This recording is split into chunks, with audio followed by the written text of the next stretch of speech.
ठीक है। कन्वेक्शन, तो कन्वेक्शन प्रोसेस का क्या है, देखो हमने बताए थे mode of transfer of heat कितने टाइप की होती है, 3। फर्स्ट वन मेथड क्या है हमारा, कंडक्शन, सेकंड क्या है, और थर्ड क्या है, रेडिएशन। ऐसे मान के चलो जैसे एक एग्जामिनर है और उसे पेपर को डिस्ट्रीब्यूट करना है क्लास के अंदर, तो क्लास के अंदर जो पेपर डिस्ट्रीब्यूट करने के तरीके हैं वो किस तरीके से हो सकता है, वो इस तरीके से हो सकता है कि हमने क्या किया, हमने पूरी पेपर की जो गड्डी है उठा के आगे वाले को दे दी और उसने अपना पेपर अपने पास रखा, बाकी की गड्डी पास कर दी, है ना, और फिर उसने अपना पेपर रखा, पीछे पास करते चले गए। इस तरीके से पूरी क्लास में पेपर क्या हो गया, डिस्ट्रीब्यूट हो गया। तो ये कौन सा प्रोसेस है, ये प्रोसेस है कंडक्शन।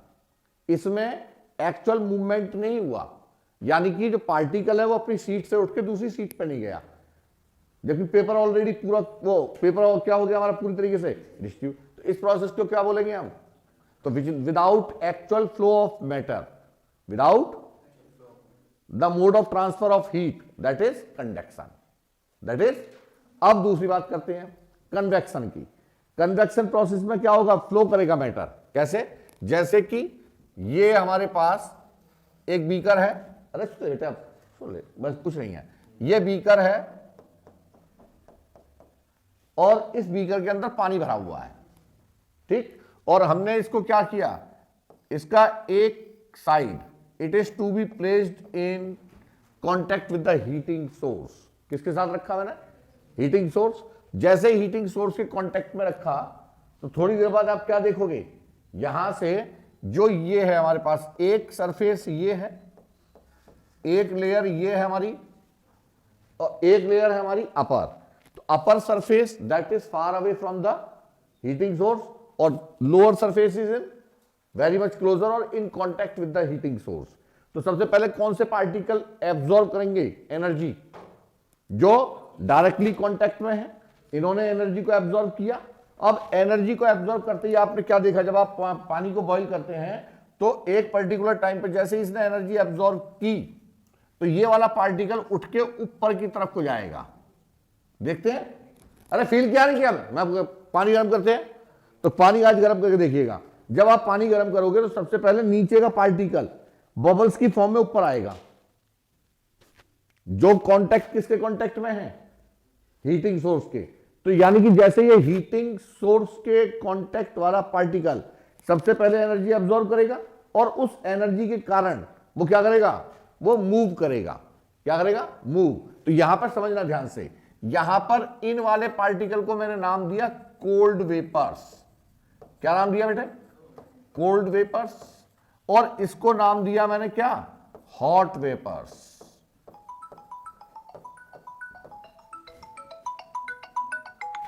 हेलो, नमस्ते, मर जाओ जाके कहीं। कोल्ड वेपर्स और हॉट वेपर्स है ना। तो ये हॉट वेपर्स है, तो याद रखें hot vapours having the tendency, hot vapours tending, भाई ऐसे बीच में वो करोगे तो फिर नहीं पढ़ा पाऊंगा मैं, बीच में बातचीत करो।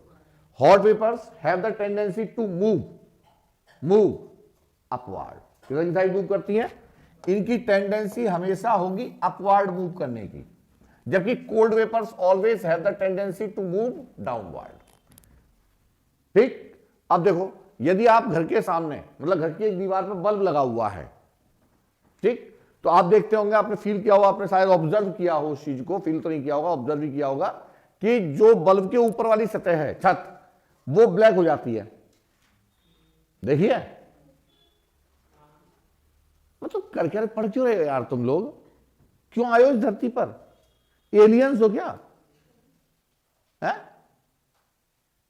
मतलब कभी भी तुम्हें प्रैक्टिकल चीजें सोचते ही नहीं हो आप लोग, घर पे बैठे बैठे ऊनो खेल लो, आओ, मुझे नहीं पता, ये मुझे नहीं पता, मतलब प्रैक्टिकल आप यदि भाई हम भी तुम्हारे ही एज से आए हैं, हम लोग बैठते थे, अब यार ऐसा क्यों रहा है, ये छत कैसे गाली पड़ गई, धीरे धीरे जब सर ने समझाया तो समझ में आया, अच्छा कन्वेक्शन प्रोसेस है।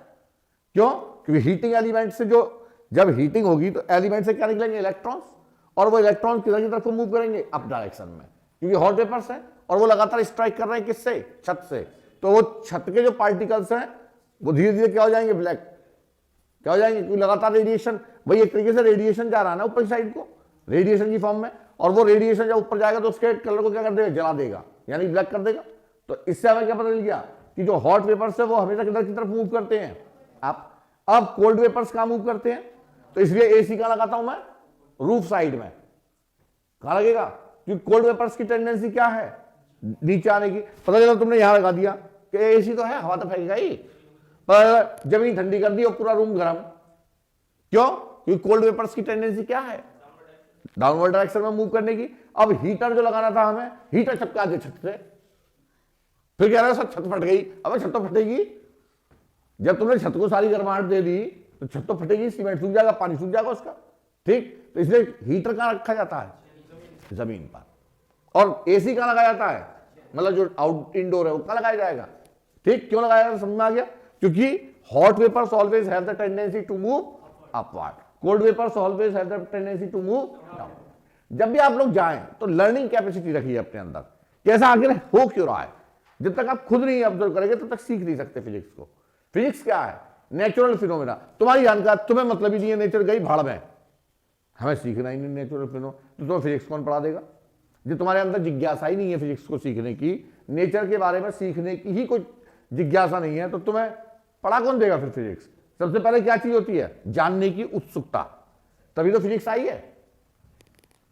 आप देखें तो यहां से ये पार्टिकल कहां मूव करेगा, अपवर्ड। अब जैसे ही ये पार्टिकल, सुनो बेटा यहां से ध्यान से, जैसे मैं तुम्हें बता रहा हूं, आपने पढ़ा होगा, नहीं आपने कहा पढ़ा होगा, अभी आपने कहा पढ़ दिया होगा, तब भी मैं बता दे रहा हूं, कोशिश करता हूं शायद। कोवेलेंट बॉन्ड और बॉन्ड पढ़े, सेमीकंडक्टर डिवाइसेस वगैरह, कंडक्शन वगैरह पढ़ा है।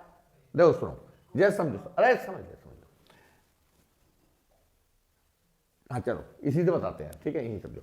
जैसे यहां से ये वाला पार्टिकल ऊपर गया, तो इस वाले पार्टिकल की जगह पर क्या हो गया, एक एम्प्टी स्पेस। भाई ये वाला पार्टिकल अपना स्पेस छोड़ के कहां चला गया, ऊपर, एनर्जी गेन की इसने और तुरंत क्या चल दिया, ऊपर। अब ये सोचिए आपके पड़ोस में एक प्लॉट है और उसका मकान मालिक चला गया, छोड़ के ही चला गया परमानेंटली। तो सबसे पहले क्या करोगे, थोड़े दिनों बाद आप पहले वहां पार्किंग करना शुरू करोगे, धीरे धीरे पहले कूड़ा वूड़ा डालना शुरू करोगे, फिर पार्किंग करना, धीरे धीरे उसे घेर लोगे। क्यों, क्योंकि वो जगह कैसी है, खाली है। तो लेकिन जो घेरने वाला है वो ये भूल गया कि तू अपना घर तो छोड़ गया खाली। भाई तुमने, सुनो मेरी बात, एक ये दो चीजें हैं, एक दो तीन, ये तीन, बेटा इधर समझो, बहुत अच्छी चीज बता रहा हूं मैं। ये हमारे पास में इस तरीके से एक अरेंजमेंट है ना। यहां से ये वाला पार्टिकल जो इस जगह इस घर के अंदर था वो अपनी जगह छोड़ गया, यानी कि मान लो इलेक्ट्रॉन था, है ना। तो जैसे इलेक्ट्रॉन मूव कर गया तो अब क्या होगा, इसके नियर बाय वाला इलेक्ट्रॉन इधर की तरफ को मूव कर जाएगा तुरंत। ये टेंडेंसी है, क्या है ये टेंडेंसी। लेकिन जब यहां का इलेक्ट्रॉन मूव करेगा तो उसका स्पेस तो खाली हो गया, और जो खाली स्पेस होता है उसे क्या कहते हैं हम, होल। क्या बोलते हैं उसे, होल, यानी कि पॉजिटिव चार्ज। क्या बोलते हैं भाई, जब भी कोई इलेक्ट्रॉन अपनी जगह ब्लैंक करता है तो उस जगह पर कौन सा चार्ज आता है, पॉजिटिव। तो पॉजिटिव चार्ज पार्टिकल नहीं होता, पॉजिटिव चार्ज फ्री स्पेस होता है। क्या होता है, याद रखना, पॉजिटिव चार्ज पार्टिकल है ही नहीं, पॉजिटिव चार्ज क्या है, फ्री स्पेस। तो जो फ्री स्पेस है उसे नाम दिया मैंने होल। क्या नाम दिया, होल, ठीक। तो ये जो नेगेटिव चार्ज पार्टिकल यहां से निकलेगा तो अपना फ्री स्पेस कर देगा। अब इस फ्री स्पेस को कवर करने के बाद, कवर करने के लिए जो इसके नेबरिंग का इलेक्ट्रॉन है वो इसको कवर करने के लिए इधर मूव करेगा, कवर करने के लिए इधर मूव करेगा। तो जब इधर मूव करेगा तो यहां पर फ्री स्पेस डेवलप हो जाएगा। तो इसने अपनी जगह को छोड़ दिया तो यह कौन सा स्पेस आ गया। अब ये सोचो इलेक्ट्रॉन किधर से किधर मूव कर रहा है, इधर।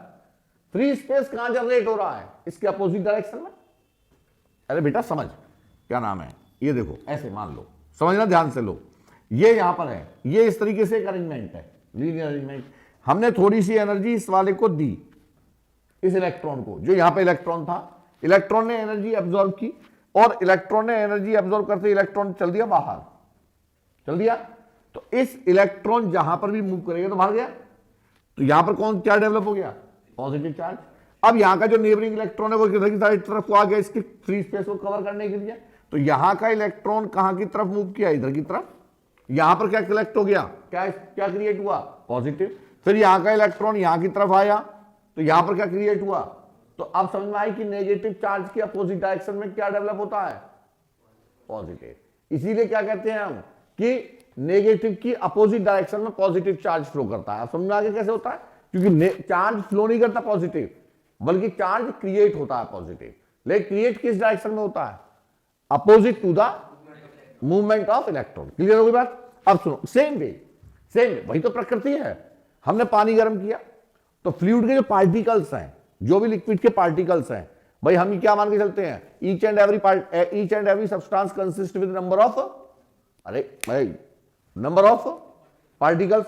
जैसे हमने इसको एनर्जी प्रोवाइड की तो यहां का जो सबसे पहला पार्टिकल है इसने एनर्जी एब्जॉर्ब की, और एब्जॉर्ब करने की तरफ के बाद कहां की तरफ मूव किया, ये क्योंकि ये हॉट वेपर्स है, अपसाइड मूव करेगा। अब जो यहां पर ये वाला जो कोल्ड वेपर का पार्टिकल है, ये जो कोल्ड वेपर का ये तैयार बैठा हुआ, अच्छा प्लॉट खाली हो गया नीचे, ये इस प्लॉट को कवर करने के लिए कहां की तरफ मूव कर जाएगा, डाउनवर्ड। तो ये इधर आएगा। ये कौन सी वेपर्स है, और ये कौन सी वेपर्स है।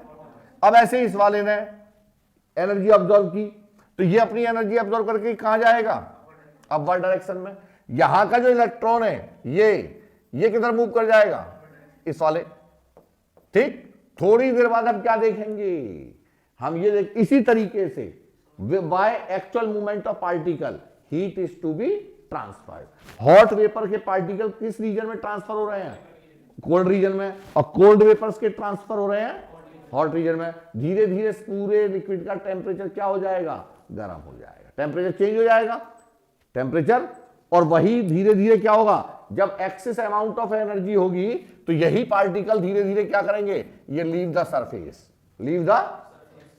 पहले तो ऊपर आएंगे वेपर्स की, फिर वो धीरे धीरे क्या करने, वेपर्स में कन्वर्ट होकर बाहर चले जाएंगे, और लिक्विड क्या होने लगेगा, उबलने लगेगा, बॉइल करने।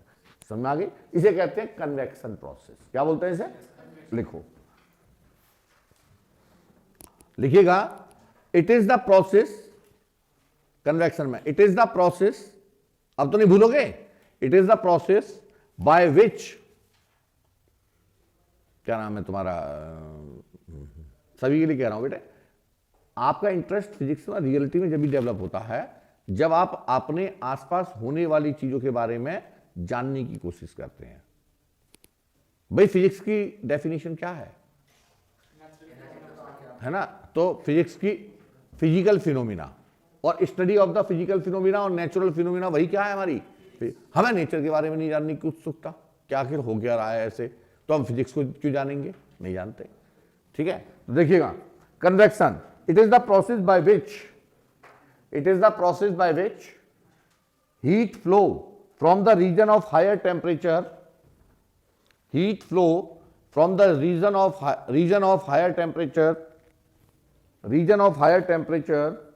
to the region of lower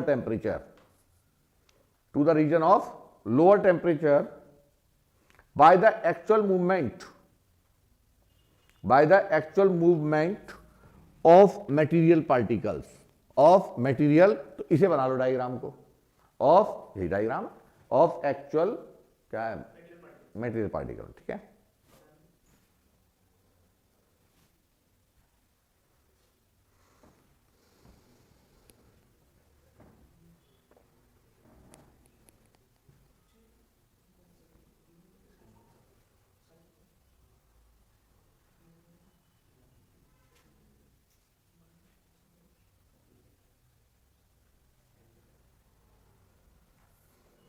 तुम्हारे स्कूल में एक क्वेश्चन आया था अभी, T बराबर ax स्क्वायर प्लस bx, जिसका आंसर आया था minus bv cube, ab cube, यही था ना। तो इसका सॉल्यूशन कराया तुमने अपनी मैडम से, हैं कराया था, दोबारा कराना। MCQ का यही इसी क्वेश्चन का कल को अपनी मैडम से सॉल्यूशन कराना, आज कल कराना, पीटीएम में मदर फादर के सामने यार, उनसे करवाना कि मैडम ये समझ में नहीं आया प्लीज, नहीं करने की, करो।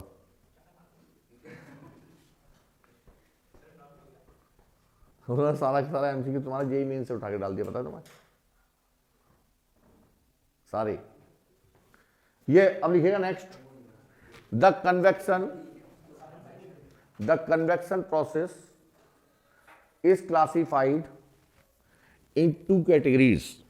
The convection process classified in two categories.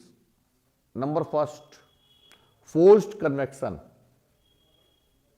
forced, F-O-R-C-E-D, forced convection, and number second, natural convection, natural convection. तो पहले लिखिएगा नेचुरल कन्वेक्शन, नेचुरल कन्वेक्शन में लिखिएगा if the material moves because of different in density, if the material moves because of difference in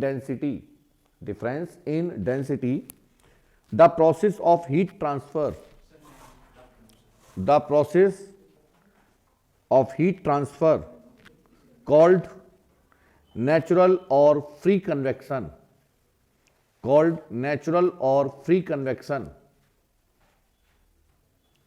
free, पहले मैं लिखा दे रहा हूं, सारी चीज समझाऊंगा फिर बाद में, है ना। नेचुरल और फ्री कन्वेक्शन, इस पर सेकेंड पॉइंट लिखिएगा, the natural convection arises due to unequal heating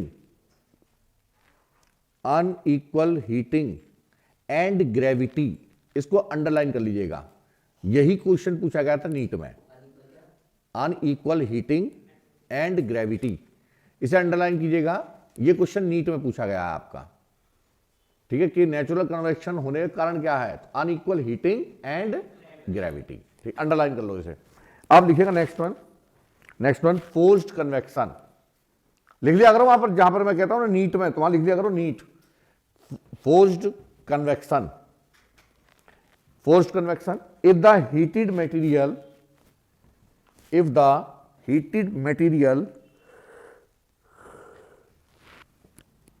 move by using an external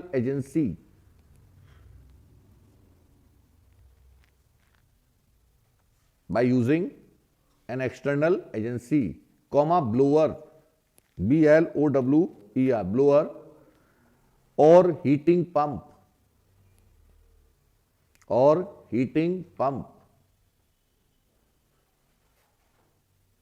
known as, बस खाली is forced convection।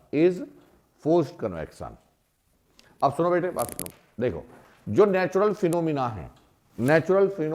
Of heat transfer, वो क्या हमारा, heat always transfer from higher temperature to lower temperature, this is the natural phenomena. When the convection process takes place in such a way, there is no need of applied force by the external agency, there is no need to apply the force by external agency for transfer of heat, उसे क्या बोलेंगे हम, natural, क्या बोलेंगे, natural. तो जैसे सन है, sunrises, और सनराइजेस होने के बाद ये जो आपकी छत है या कोई भी चीज है, एक्सजेट रूम की जो छत है, डायरेक्टली किसके कांटेक्ट में आ गई, in contact with sun rays, और इस रूफ को हम क्या बोलेंगे, it is the interface, which separate two different medium, एक अपसाइड और एक डाउन साइड, तो ये बाउंड्री हो गई। तो बाउंड्री के इस साइड क्या है, ये वाली साइड किसके कांटेक्ट में है, सन के कांटेक्ट में। तो यहां से सबसे पहले इस छत के जो पार्टिकल्स हैं वो हीट को एब्जॉर्ब करेंगे, और वो हीट को एब्जॉर्ब करने के बाद कहां ट्रांसफर करेंगे, हायर टेम्परेचर टू, घर रूम का टेम्परेचर कैसा है, as compare to outer, that is lower temperature है, तो हीट कहां से कहां ट्रांसफर करेगी, हायर टू लोअर। तो आपका रूम धीरे धीरे क्या हो जाएगा, गर्म हो जाएगा। क्या हो गया, गर्म। ऐसा तो नहीं हो सकता ठंडा हो जाए, ऊपर से छत के वो किसके कांटेक्ट में है, डायरेक्ट हीट के, और तुम कह रहे हो रूम ठंडा हो गया, ऐसा कैसे हो जाएगा, नहीं हो सकता, क्योंकि this process is natural phenomena. अब समझ में आगे बात ये नहीं है। अब हमने क्या किया, हमें उल्टा प्रोसेस करना है, इस रूम को ठंडा रखना है, तो मैंने क्या किया, एसी लगा दिया। क्या लगा दिया, एसी। तो ये तो हो गया इंडोर, या वो मान लो आप कौन सा एसी, विंडो एसी। ये कौन सा हमारा, स्प्लिट एसी। इसमें दो चीजें स्प्लिट कर दी, एक इंडोर एक आउटडोर, जबकि विंडो एसी में दोनों चीजें क्या होती है, एक साथ। यानी कि उसके अंदर क्या है, उसके अंदर ब्लोअर है, उसके अंदर क्या है, ब्लोअर पंप। ये ब्लोअर है इसका, और जबकि इसका जो कंप्रेसर है वो कहां है, आउटसाइड। अरे हीट पंप कहां है, पंप बाहर है, ब्लोअर कहां है, ब्लोअर अंदर है। और जबकि विंडो एसी के अंदर पंप साइड में है और ब्लोअर साइड में, दोनों एक साथ लगे हुए हैं। ठीक, तो अब देखिए क्या होता है कि जो पंप है उसे कहते हैं पंप, कंप्रेसर को। हीटिंग पंप, उसके अंदर एक पर्टिकुलर गैस भरी हुई है, वो फोर्स अप्लाई करती है किसके ऊपर, जो हमारे यहां की गर्म हॉट वेपर से इसके ऊपर एक फोर्स अप्लाई करेगी और इसको खींचेगी। खींचेगी कैसे, इसको खींचेगी, तो ये मान के चलो, सुनो ध्यान से, जो हॉट वेपर से जब इसको अपनी ओर खींचेगा पंप, किसके थ्रू, इसके थ्रू, है ना, इसके थ्रू, और इसकी गर्मी को खींच के इसकी जगह पर कौन सी वेपर्स को भेजेगा, कोल्ड वेपर्स को, ठंडी को। तो आप, उसने बेसिकली क्या किया, उसने कमरे के अंदर की जो ह्यूमिडिटी है, गर्मी, वो ह्यूमिडिटी, वेपर्स मींस नमी, उसको खींच लिया, उसको खींच लिया। अब क्या रह गई, ड्राई एयर। अब क्या है रूम के अंदर, ड्राई एयर। और जब खींच लिया उसने, तो वो आप देखते हैं पाइप में से पानी होकर बाहर आ गया। अरे पानी निकलता है जब एसी चलाते हैं तो चलता है। अब क्या हुआ, उसने ड्राई, मतलब अंदर रूम के अंदर कैसी एयर रह गई, वो कौन सी एयर है हमारे, ड्राई एयर। और ड्राई एयर और वेट एयर, इन दोनों में क्या होता है, ड्राई एयर की जो डेंसिटी है वो कम होती है as compare to wet air, या ज्यादा होती है। हाँ, अब सुनो भाई तो क्या बोल रही, तो मैं पूछ रहा क्वेश्चन, वेट एयर की ज्यादा होती है कि ड्राई एयर की, वेट एयर की। किसकी होती है, वेट एयर की डेंसिटी कम होती है और ड्राई एयर की डेंसिटी। तो हमने क्या किया, दो डेंसिटी में डिफरेंस कर दिया। इसने क्या किया, पंप ने, इसने डेंसिटी में डिफरेंस कर दिया एक ही रूम की। ऊपर छत वाला जो टेम्परेचर है और यहां की हीट को निकाल के कहां फेंक दिया, यहां से इसने एब्जॉर्ब किया और उसको कहां सिंक कर दिया, उसको एटमॉस्फेयर के अंदर सिंक कर दिया। कहां कर दिया, ठीक। तो यहां की हीट उल्टे प्रोसेस में चली गई, मींस हीट कहां से कहां ट्रांसफर हो रही है, लोअर टेम्परेचर से हायर टेम्परेचर। अरे सुन ले बेटा, हीट कहां से कहां ट्रांसफर हो रही है, लोअर टेम्परेचर से। तो हम किसके अपोजिट काम, हाँ क्या हुआ वो, ड्राई एयर कैसे कम होती है वो बताऊं मैं, देख सुनो। ड्राई एयर और वेट एयर है ना, तो ड्राई एयर की जो डेंसिटी होती है वो ज्यादा होती है। क्यों, क्योंकि ड्राई एयर के अंदर जो है डस्ट, अब यदि हम एटमॉस्फेयर की बात करते हैं आउटसाइड ऑफ द रूम, है ना, तो ड्राई एयर के अंदर क्या क्या मौजूद है, आपके डस्ट पार्टिकल्स हैं और अदर गैसेस मॉलिक्यूल्स भी, जिसमें कि मोनो एटॉमिक है, ट्राई एटॉमिक है, डाई एटॉमिक है, सब चीजें है ना, कार्बन डाइऑक्साइड है, कार्बन मोनोऑक्साइड है, सब चीजें हैं। साथ में डस्ट पार्टिकल जो एटमॉस्फेयर में वो भी किसके अंदर मौजूद है, धूल के कण किसके अंदर मौजूद है, ड्राई एयर के अंदर। अब अचानक से बारिश हो जाए, अचानक से, तो वो जितने धूल के कण हैं, जितने हैवी पार्टिकल्स हैं, वो सब कहां जाएंगे, जमीन पर। और हमारी जो एयर है वो कैसी हो जाएगी, उनके डस्ट पार्टिकल की जगह पर कौन से पार्टिकल मौजूद हो जाएंगे, वाटर मॉलिक्यूल्स मौजूद हो जाएगा। वाटर मॉलिक्यूल्स ने उसके स्पेस को कवर अप किया, तो वो कौन सी एयर हो गई, है ना, वेट एयर। तो as respective to solid particles, liquid के पार्टिकल की डेंसिटी क्या है, कम है ना, तो वेट एयर की डेंसिटी क्या हो जाएगी हमारी, कम हो जाएगी। वेट एयर की डेंसिटी कम हो जाएगी तो दूर जो राजधानी एक्सप्रेस सीटी बजा रही थी, अरे रेलवे प्लेटफॉर्म पर खड़ी हुई, इंजन ने जो सीटी बजाई थी, जो हमें कभी सुनाई नहीं दी, बारिश होने के बाद मौसम सुहाना हुआ और हमें सीटी की आवाज सुनाई देने लगी। यानी कि साउंड की स्पीड क्या हो गई हमारी, बढ़ गई। क्या हो गई, ठीक है, याद रखो। तो हम कहां थे अपनी जगह पर, बेहतर राजधानी एक्सप्रेस पर। अब हम कि जो प्रोसेस है, तो यानी कि जो हमारा reverse process of the natural convection है वो क्या है, forced convection. Reverse process of natural convection that is force convection. तो याद रखो, नेचुरल कन्वेक्शन के लिए किसी भी एक्स्ट्रा फोर्स की जरूरत, इसलिए किसी भी एक्सटर्नल एजेंसी की आवश्यकता नहीं है। जबकि whenever it is required to exchange of heat from lower temperature to higher temperature, always required of external agency to apply the force, for exchange of heat from lower temperature to, उसे कहते हैं हम forced convection. समझ आ गए? अब देखो इस forced convection का साइंटिस्ट कैसे यूज करते थे, इस चीज को समझो। अरे पहले समझ लो इसका साइंटिस्ट कैसे यूज करते थे। साइंटिस्ट ने भी सबसे पहले सर्च किया, अच्छा ये है, और इस कन्वेक्शन प्रोसेस का, फोर्स का नहीं, कन्वेक्शन प्रोसेस का अंग्रेजों ने कैसे यूज किया। अंग्रेजों ने उसे यूज किया ट्रेडिंग के रूप में। ट्रेडिंग का मतलब होता है व्यापार, बिजनेस, है ना। तो ट्रेडिंग करने के लिए क्या जरूरी था कि एक चीज को यहां से वहां ट्रांसफर करना है, ठीक। तो हमारे इंडिया में क्या होता था, हमारे इंडिया का जो रॉ मटेरियल था, जैसे कि कपास है, कॉटन सीड्स वगैरह हैं, है ना, इन सब चीजों को जो भी रॉ मटेरियल थे यहां से ट्रांसफर करते थे, कहां, इंग्लैंड। और इंग्लैंड में जाके उन सभी की फैक्ट्रीज के अंदर क्या होता था, प्रोसेस, ठीक, प्रोसेस यानी धागा बनता था, कपड़ा बनता था। वो प्रोसेस होने के बाद वही सारी चीजें लौट के वापस कहां आती थी, इंडियन मार्केट में, और इंडियन उसे खरीदते थे, ठीक। अब उन्होंने कहा यार उस टाइम पर वो तो थे नहीं हवाई जहाज, कार्गो, ना शिप थे, केवल क्या थी, बोट्स। क्या थी, बोट्स। और बोट्स में भी आपने देखा होगा कि पुरानी मूवी देखे हो तो उसको जो चलाने वाले हैं वो चप्पू चलाते थे, है ना, और साथ में एक वो लगा रहता है उसके ऊपर, क्या कहते हैं उसे, जो उसकी डायरेक्शन को चेंज करता है, हाँ कपड़ा, उसे कहते हैं, क्या है नाम, ध्यान भूल रहा हूं मैं, नहीं, अरे हाँ सेल, उसी के नाम पर आया सेलर, है ना। तो जो भी एक्सपर्ट अभी याद आ जाएगा बता दूंगा, है ना। तो क्या करते थे, सुनो, कि वो इस तरीके से कपड़े को फिक्स करते थे कि उन्हें मालूम था कि हमारी जो अर्थ है, सुनो जरा ध्यान से, अर्थ है वो दो पार्ट में है, एक नॉर्दर्न हेमिस्फीयर और एक साउदर्न हेमिस्फीयर। अब आप लोगों को इसकी जानकारी है कि जो नॉर्दर्न हेमिस्फीयर है और जो साउदर्न हेमिस्फीयर है, अर्थ के ऊपर जो विंड फ्लो करती है वो भी इन्हीं हेमिस्फीयर्स के बीच में चक्कर लगाती है, कुछ महीने नॉर्दर्न टू साउदर्न, और फिर अगले उसके साइकिल में क्या होती है, साउदर्न टू नॉर्दर्न। उनको पता चल गया ओहो ये है। जबकि जो हेमिस्फीयर है, जो उसकी लाइन, देखो इतना ज्योग्राफी तो मुझे नहीं आती, तो जो उसकी लाइंस है वो कहां से पास हो रही है, इंडिया और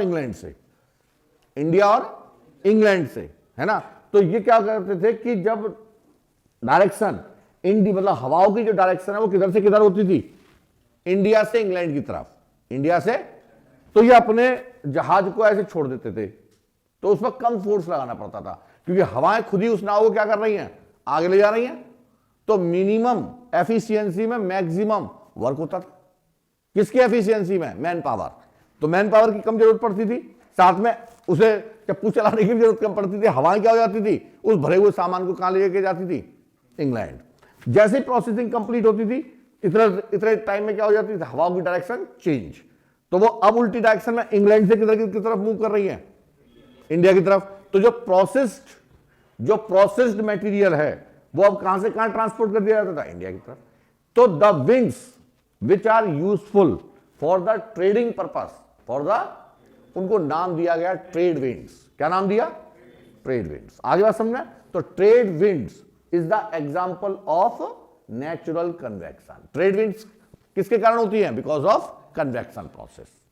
या ये मान लो trade wind is the best example of convection process, ठीक है। अब इसी तरीके से फॉर्मेशन ऑफ मॉनसून, तो बताओ जरा मॉनसून किधर से किधर मूव करता है। अरे मानसून जब बरसात होती है कहते हैं मानसून आ गया, हाँ, वो सी एंड लैंड ब्रिजेस होती हैं, बेवकूफ। हाँ ठीक है, अरे ठीक है, लड़ाई क्यों कर रहा है, वो भी एक यही है। एक एग्जाम्पल ये भी है कि डे और नाइट में जो टेम्परेचर का डिफरेंस होता है, हाँ अरे सुन ले, डे और नाइट में जो टेम्परेचर का डिफरेंस होता है ऑफ सोर्स पर, जहां पर ये समुद्री क्या होती है, तट, है ना, अरे ऑफ सोर्स, तो एक साइड पानी और एक साइड क्या हमारा बीच मान लो, है ना। तो क्या होता है वहां पर, एक की गर्मी के टाइम पर, मतलब सॉरी डे टाइम पर वहां गर्मी होती है, नहीं, उल्टा है। डे टाइम पर ठंडा रहता है, ठंडी हवा आती है, और रात के टाइम पर गर्म हो जाता है। रात के टाइम पर कोई बीच के आसपास नहीं रुकता है ना, जबकि दिन के टाइम पर सब क्या लेते हैं, सनबाथ, है ना। तो वही प्रोसेस है। तो क्या है वो, क्या है वो, लैंड एंड सी ब्रिजेस। ठीक, लैंड एंड सी ब्रिजेस, उन्हें कहते हैं हिंदी में संवहन धाराएं। अरे सुन ले पूरी बात, क्या बोलेंगे, मतलब लैंड एंड सी ब्रिजेस। तो लैंड एंड सी ब्रिजेस, ये भी क्वेश्चन नीट में आया है, is also best example of, लिख लो, लिखिएगा, हेडिंग लिख लो, क्या है हमारा, यूजेस ऑफ कन्वेक्शन प्रोसेस, या ये लिख लो, phenomena based on convection process, phenomena based on convection process. और ये जो एग्जांपल नीट वगैरह में पूछेगा वो लिखा रहा हूं मैं। Number first, in regulating the temperature of human body, in regulating the temperature of human body, तो बेटा उसे कौन कंट्रोल करता है, वो होती है ब्लड के थ्रू, है ना। और उस ब्लड को कौन कंट्रोल करता है, हमारा पंप कौन है, हार्ट। ठीक, तो heart like behave as pump, तो वो भी क्या करता है हमारा, कोल्ड वेपर्स और हॉट वेपर्स, कोल्ड वेपर्स और हॉट वेपर्स। ठीक है, तो इस तरीके से सर्कुलेट करता है। तो एक तो रेगुलेटिंग जो बॉडी का टेम्परेचर है, जहां पर टेम्परेचर कम होगा और एक जगह बॉडी में टेम्परेचर ज्यादा होगा, तो यह हार्ट जो है आर्टरीज के द्वारा क्या करेगा, ब्लड के फ्लो को उसी तरफ मोड़ देगा जिधर टेम्परेचर ज्यादा होगा या कम, जिधर कम होगा। ठीक, अब लिखिए, इससे ज्यादा बायोलॉजी नहीं आती मुझे, लिखो नेक्स्ट है, कोई बात नहीं, कोई 12 थोड़ी ना बज रहे हो। हाँ लिखो, लिखेगा नंबर नेक्स्ट, अरे केवल 3 लाइन लिखानी है। In the formation of trade winds, in the formation of trade winds, trade winds. Number 3, land and sea breezes, LAND, and breezes BREEZES। हाँ ब्रिजेस, यार हम तो मेरी गलती मत पकड़ कर बता रहा हूं मैं तुमसे क्या कहा, मैं हिंदी मीडियम वाला रहा हूं। Land and sea breezes, and next one, formation of monsoon,